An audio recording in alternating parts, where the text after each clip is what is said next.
already started doing this part. But welcome to part 1 of my solo Tarous run in Moemon Internal version 2. Well, today, like I promised a few people, this is going to be an advertisement for the Nuzmas 2012 events, as well as, in the background, my Tarous solo run going on. So sit back, enjoy, and listen to my advertisements for the Nuzmas 2012 events. As many of you may know from last year, Mink started a tradition of doing events based on seasons with the winter events last year and the Christmas Community Lock. The Christmas Community Lock was basically anyone could play any game and they would enter a different category based on a list that was like blue and red, yellow, fire red and leaf green were all in different categories in order to be more fair.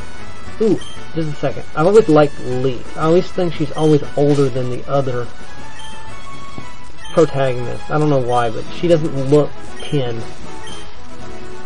I always think she's 12 or 13. Anyways, back to what I was saying. Last year we did a Christmas Community Lock where everyone was solo. This year we're going to do something a little different. This year we're going to have two factions, Minkmas and Falmas. Basically the admins Mink and Fallen will be competing with each other with all the forum members who join the events. Inside of the event, you're going to be working towards a group total in any game you want to play. I know that's a little hard to understand. Like, wait, if you can play any game, aren't points all different? No. In this case, it won't matter because each group will also have a region total for the category in the game. You'll have a category for red, blue, you'll have a category for yellow, you'll have a category for fire red, meaning your team can actually take first in more than one place. You're probably asking, so how do we keep them spamming to make giant point totals? That's easily explainable by the fact that the group overall total you can only add one run toward. So this is how it's going to work. You sign up, you get given a team after you've already said what game you played. That is the only game that counts towards the overall group total, but it also counts towards your region total for that category. Alright, so for example, I'm playing in Pokemon Silver version, and all my points go towards both the group total and the Pokemon Gold and Silver category total. Okay, and let's say after that I finished it and I decided to play a Platinum run. All my points would go towards the Pokemon Platinum category, which I believe is mixed in with Diamond and Pearl. Oop, that's not a Squirtle.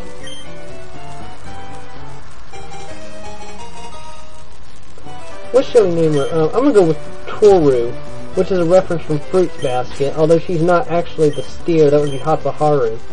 But if you don't know about that, I'd say it's a pretty good anime to watch.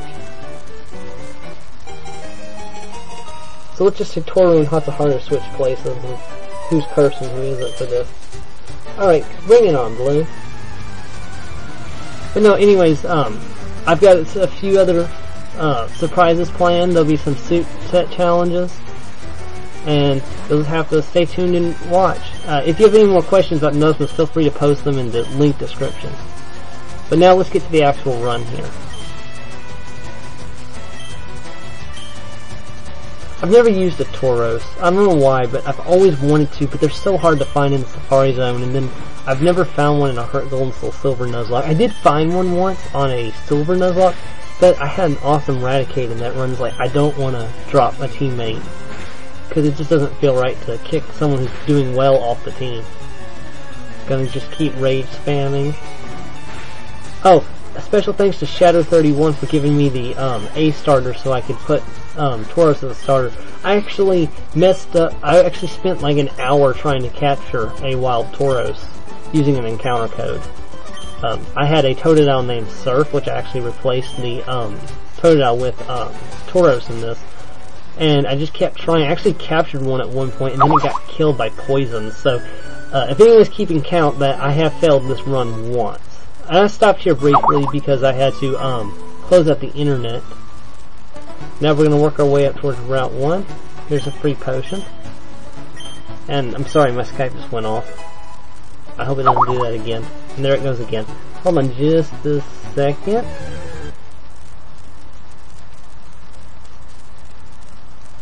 There we go. Now I won't hear anymore. Alright, so let's just critical hit. Good job, Torhu. Yeah, she's completely not like You know, I actually forgot to check the nature of Torhu all the way up through this part of the game. I went back and added that in later on at the end of the video, what Torhu's nature is. I just cannot believe I forgot that. I tried to slow down the image whenever I leveled up so that way you guys can get a good look at her stats. So here we go. Torhu grew to level 6. Of course, that wasn't very fast. Oh, that wasn't very slow. We'll continue our way up. I'm actually going to cut out this part here where I get the item. Everyone knows this part. Okay, we're going to work our way back down. I don't know why I didn't cut out this part too.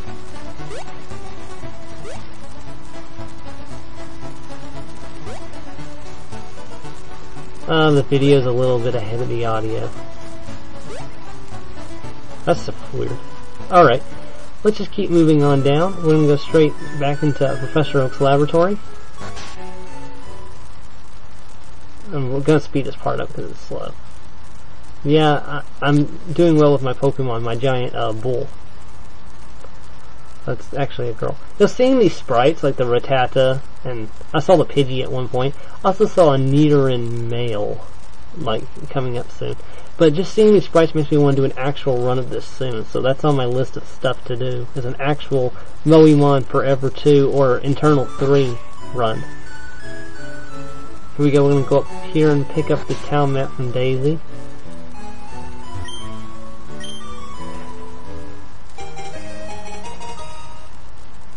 I don't know why I always get it, but it's always considered good luck to grab the town map. I always thought Labs was wearing a jumpsuit, because I never had really actually seen Leaf's sprite very well, because it was my brother playing it and I only ever saw it back from a distance.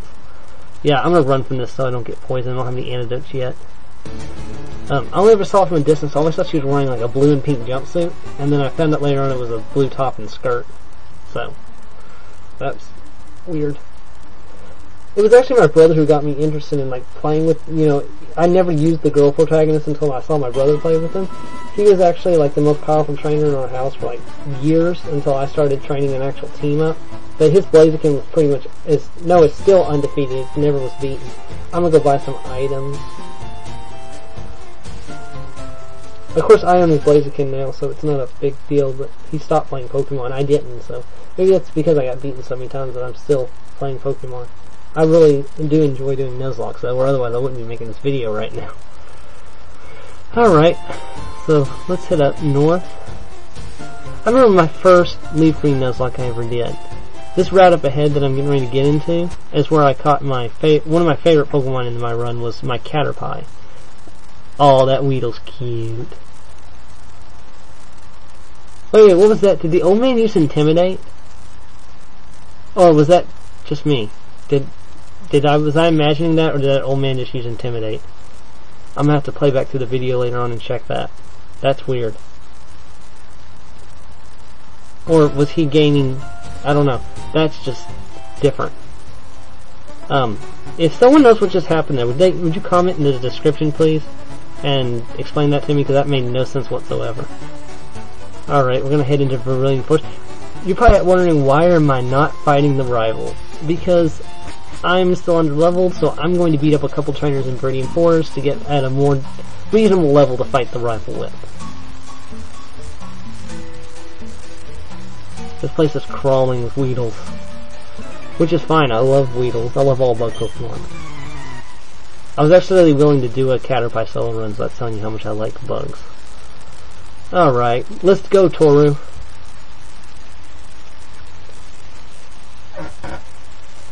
I'm gonna keep switch Rage and Tackle up. And now we can use a Poison Sting. It's like, Rage is building. And there goes the Weedle. Ooh, pretty good experience. It's gonna switch into Caterpie. It's a pretty neat little sprite there. I wonder what Butterfree looks like. We go into a Rage. You know, maybe Torhu was a completely inappropriate name for this Pokemon, but I don't care. Level 7. And of course I was too fast on the stats again. Don't worry, I'll show you the stats, Torhu stats at the end of the video. We're going to continue our way upward and battle this guy. If you want to low down on the solo runs I did, because I mentioned in my posts on the forums that I haven't done a solo run in a while. I've done four successful solo runs, and I failed one solo run. No, more than one. My first successful solo run was a Blastoise solo run of Leaf Green. I did it as a written log. Chester the Blastoise. I went all the way through Kanto with just Chester. Of course, by the time I got to Lieutenant Surge, he was a Blastoise, because there was just a lot of leveling going on there. And I pretty much beat through the whole game until right at the end when I used X items to increase my power, just so I could beat through the enemies. Especially the rival. Just going to sit here and tackle spam this Kakuna. It's going to keep hardening. My first failed was also on Leaf Green. It was a Charizard solo run. I actually failed it twice because I had a female Charmander named June who got killed during the first rival battle. I mean, she didn't even make it past the first rival battle. So I went back and had Solus the Charizard. Now Solus, I'm still sad about losing him. He was awesome. Solus beat Misty and fought his way all the way up to the Elite Four. He lost to the rival's Blastoise. He took down the Pidgeot, and then I Earthquaked the Blastoise, and then I just couldn't kill it, and nothing I could do would kill it, and I didn't have X items because I didn't like X items. And this was before I got smart and realized, oh, X items are important. So I caused my own death. Oh, I'm going to try a Horn Attack. Nice. That's a powerful move. I think it's 65 base power, maybe. I've never really used it before because, like I said, I've never really used Pokemon that have horns. Mostly I end up using early game dirt. Alright, now it's time to fight the rival. Level 8, that's a pretty good level, because I think the rival's Pokemon is level 9 and 10. Yeah, that's a pretty good level to fight the rival. So we're going to go on down back to Viridian City and fight the rival. The rival. Blue. Well, she's not actually blue, except for in Heart Gold and Soul Silver.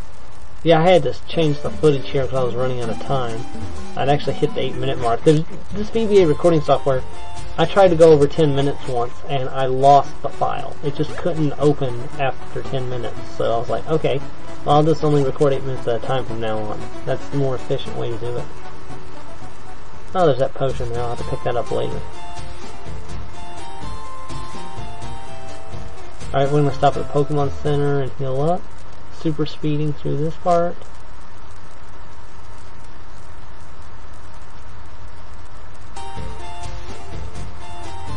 Alright, let's head up this way toward Route 2. Now, I have no idea of what Pokemon are on these routes, I know the few from Route 1 from encountering them, but I don't know anything on this route, so. And here we go. Blue versus me. Let's do this. Of course we don't have any badges, I just started. I haven't even got to Computer City. I wonder what I'm going to do for Brock. I mean, I guess I could Tail Whip and then spam Horn Attack and Rage. Because I got Intimidate. That might have been it. Torhu's Intimidate, because Torhu was in the front of my party, might have been what intimidated that Weedle. But I've never heard of anything like that happen before. Then again, you don't normally have a Pokemon with Intimidate this early in the game. So perhaps that's what it was. Of course, Sand Attack gets spammy. We're going to go from the Horn Attack again. And down goes Piggy. Torhu goes to level 9. Look at that. 26 attack, 34 hit points. And Robinson goes to Bulbasaur. I get a Horn Attack in. Reduce it to red hit points. Wow. And it tackles.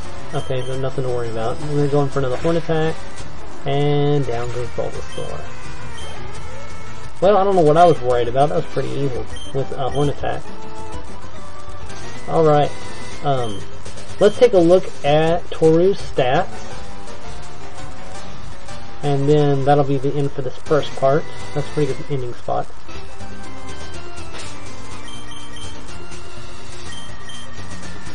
Oh, Naughty Nature. Oh, that's a good one. I think that's Special Defense down, Attack up. That's a really good nature.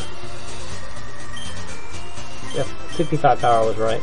Looking through the moves. Alright, that's the end of part 1 of my Sololocke. See you next time.